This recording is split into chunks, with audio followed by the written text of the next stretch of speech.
नमस्कार मंडळी, welcome to सान्वीज kitchen. तर आज आपण माझ्या किचनमध्ये बनवणार आहोत छान असा झणझणीत कोळंबीचा रस्सा. तर व्हिडिओमध्ये दाखवल्याप्रमाणे आपल्याला कोळंबी स्वच्छ धुवून साफ करून त्याला मॅरिनेट करून घ्यायचं आहे आपले जे बेसिक मसाले असतात त्याने. आणि वरून कोकमचा रस टाकायला विसरू नका, कारण त्याने खूप छान अशी आंबट टेस्ट येते. वाटणासाठी व्हिडिओमध्ये दाखवल्याप्रमाणे सर्व आपल्याला घ्यायचं आहे इन्ग्रेडियंट्स. हे भाजायचं नाहीये, असंच आपल्याला मिक्सरला ग्राइंड करून घ्यायचं आहे.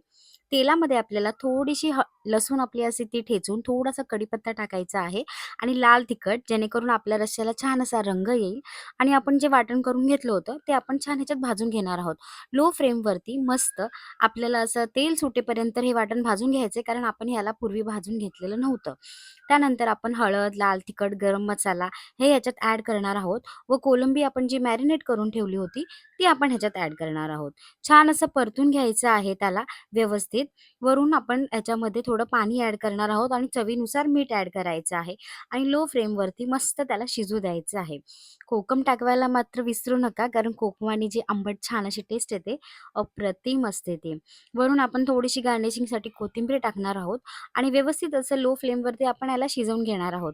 भाकरीसोबत किंवा भातासोबत खाण्यासाठी अप्रतिम अशी टेस्ट असते. संडेला नक्की ट्राय करा आणि मला कमेंट करून सांगा कशी झाली आहे. भेटूया नेक्स्ट रेसिपीमध्ये. Thank you so much.